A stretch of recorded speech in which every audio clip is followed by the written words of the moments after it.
Hello, it's Pear, and I'm back with another video. So in this video, I'm going to be discussing a clip I also found on Twitter where Floyd speaks about opposition parties and what should all opposition parties do if the ANC were to fall under 50%. Let's just check out this clip first, and then we'll discuss it. When the ANC goes below 50%, all opposition parties, irrespective of ideological positions and dispositions, should unite to take the ANC out of power completely. So must unplug them from power like completely everywhere and recall all their ambassadors, everything. And remove all their appointments, must unplug them from power on every aspect of society. So that was a very interesting take on Floyd, and I actually agree with what he is saying there. And funny enough, I did say this in a previous video. They busy telling each other. But I feel like because they know that they can't, like, it's hard. They're not at the point yet of being able to completely kick them out. They know that there's still a high can, though. That's the thing. They can. That the ANC will still get a lot of votes. They can literally kick them out. Better join them. No, you know, they can kick them out. Let's say the ANC gets 40%. That means the rest is 60%. If they all decide, we're all joining forces. But they know that 60% is not going to go to one party. They know it's going to be split. Yes, they can split it, but they kicked out the So ANC. they want to be with the big side. That's give them more chance of winning. What do you mean? Oh, okay. You saying they should rather come together at 60%? Yes, and then just kick out the ANC straight. That's what they should be doing. I did say this in a previous video where we were discussing opposition parties and why opposition parties are all fighting to partner up with the ANC. But I was called a madman for that. I was called psycho. I was told that it was improbable that should be happening. They called me a madman. And what I predicted came to pass. But what people need to understand about the ANC, of what they've displayed in the past 10 years specifically, is that the ANC is corrupt to its core. It's corrupt on every level, from the top, in the middle, and all the way down to the civil servants. An organization like that cannot be saved, and people shouldn't be wanting to work with an organization that is corrupt on every level. ANC is the organization where only those associated with that organization benefit. A charismatic man at the helm of a billion-rand business empire seemingly built on taxpayer rands, an established donor to the ruling party and a well-connected socialite. Edwin Sodi is one of the most controversial tenderpreneurs in the country. When you think of Mamkhize, several words come to mind. Glitz and glamour, fame and fortune, fraud and alleged tax evasion. In the late 2000s, Mamkhize's business practices started drawing media attention on the Mpisane empire, built on the back of lucrative government tenders. They secured almost every single major city housing contract from eThekwini during that time. It's incredible money, and then they started branching out to other parts of the province where they also secured low-cost housing projects. It was their opulent lifestyle that caused SARS to take note, while the rest of society suffers. Good afternoon to you, Michelle, and to our viewers. A devastating story is indeed here in Kwamashu. You would know that they're saying a patient allegedly, collapsed and died whilst he was waiting on the queue. Tell me how human beings to live like this. It's as dark as midnight in the middle of the day.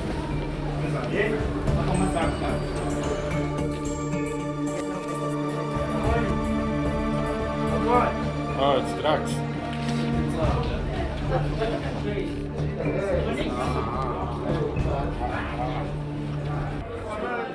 These buildings are home to some of the city's poorest residents who are forced to pay rent to the hijackers.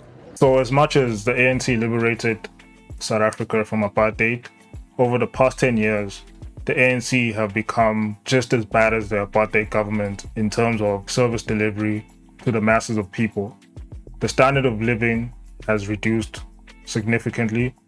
Unemployment is ravaged, and only those people associated with the ANC organization are flourishing and benefiting from the ANC. So an organization like the ANC that is corrupt to its core cannot be saved and should not be saved.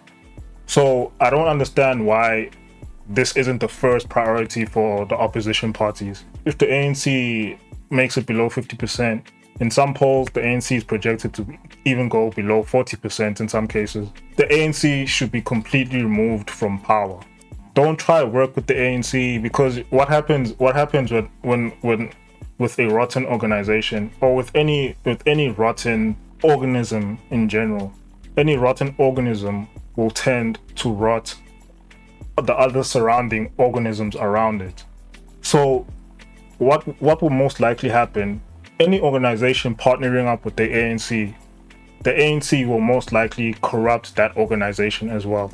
So whether it's your EFF, whether it's your DA, whether it's your MK or whatever other party that you might be fancying in this election, if those parties choose to partner up with the ANC, the most likely scenario is that the ANC will corrupt that party, other than that party saving or holding the ANC accountable for its actions. So the ANC has been caught up in corruption scandals every year, basically for the past 10 years, starting with Zuma and going all the way up to Cyril with his Pala Pala case scandal. And now even recently, the National Assembly Speaker caught up in a corruption scandal.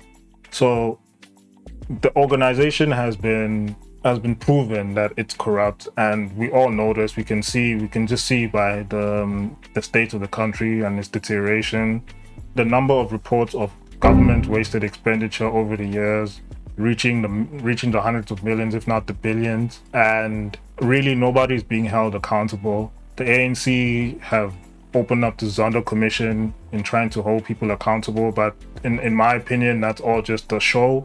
It's all just a facade for the people to make it seem like the ANC is trying to root out corruption.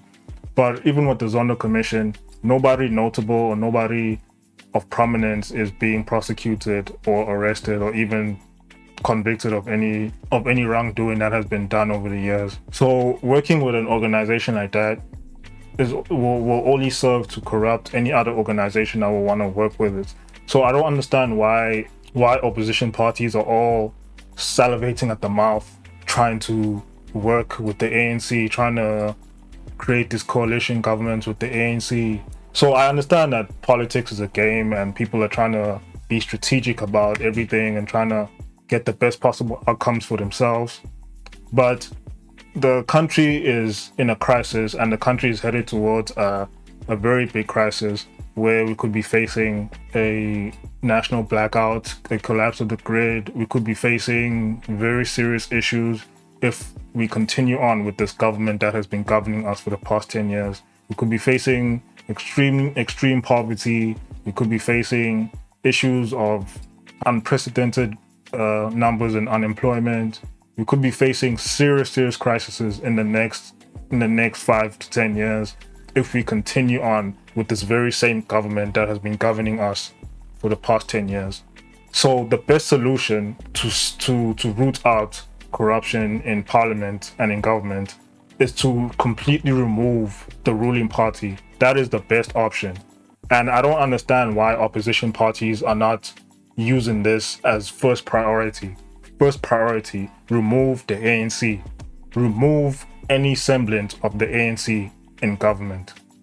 No minister should be from the ANC, no president, nothing. All the cadres that they have deployed, all of them should be removed from the SOEs. Everything. And then start from scratch. Start a brand new government from scratch. The pros to having all the opposition parties coming together to form a government, and including the ANC, is that there will be some form of accountability in there. So it's either all of you guys are corrupt in order for the government to be corrupt, or none of you guys are. So there will be some form of accountability, because having one organization ruling the nation, there's no accountability in that organization to to hold their members accountable for being corrupt or being criminal. But in this national government unity or government of national unity party or whatever that could be formed if all opposition parties come together to form a new government, opposition parties will hold themselves accountable and will hold other people accountable as well. So right off the bat, you've just rooted out corruption in government just by removing the ANC.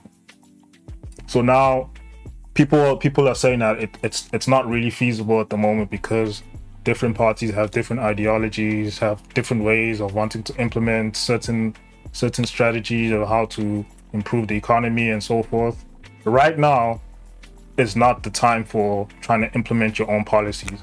Right now, South Africa is headed towards a crisis, and I believe that we are actually in a crisis right now, and we shouldn't even be thinking about policy implementation and everything like that. The main focus of government for the next 5 years is to stabilize the country and improve living conditions for South Africans. That should be the main focus. And all the opposition parties can come together and make an agreement that no, these are the 5 things that we want to do in the next 5 years. And everybody can be in agreement to that. And how that is done, how that is implemented, people can vote on that, people can debate that, people can have a healthy competition within government on how to implement these changes. In my head, I'm thinking if you have this government of national unity where all these opposition parties come together to form a government, the first mandate will be to vote in a new president, which is not from the ANC, and that will be solely based on opposition parties voting for the candidate they believe can lead this new government the best.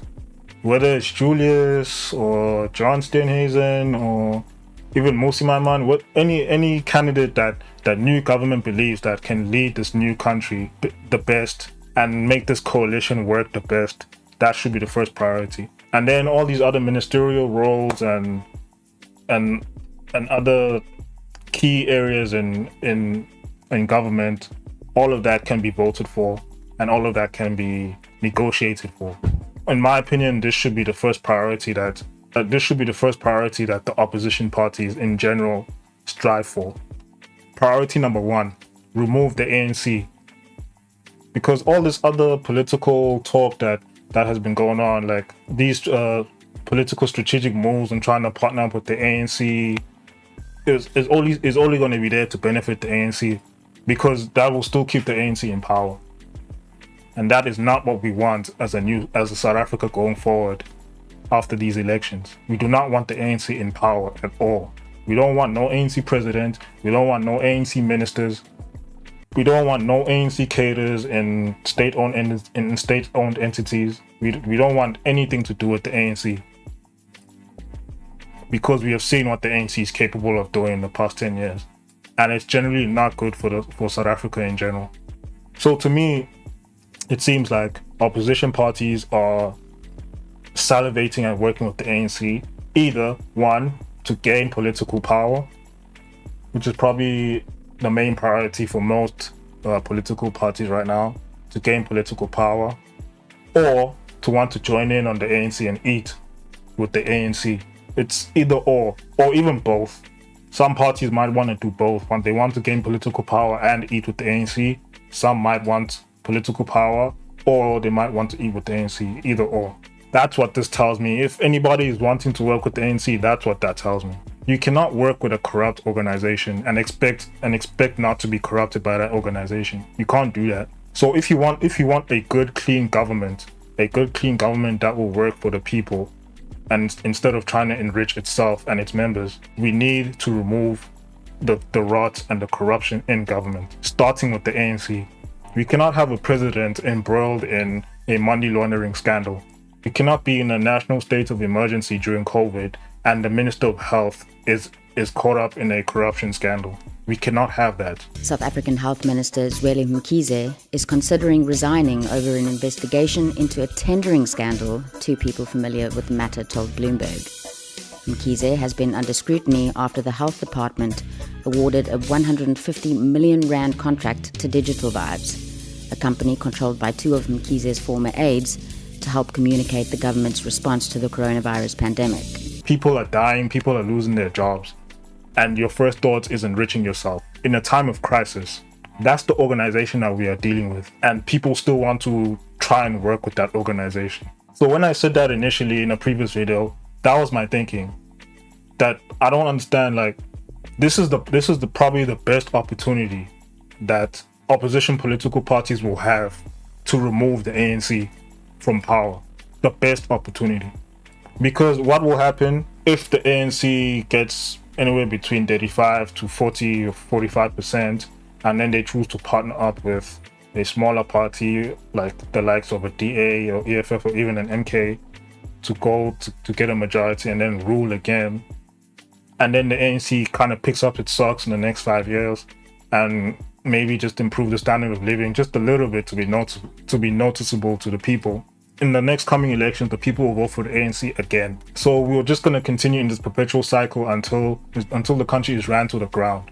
So these elections are probably the best opportunity for opposition parties to completely remove the ANC. And another issue with opposition parties is that there's a lot of you guys.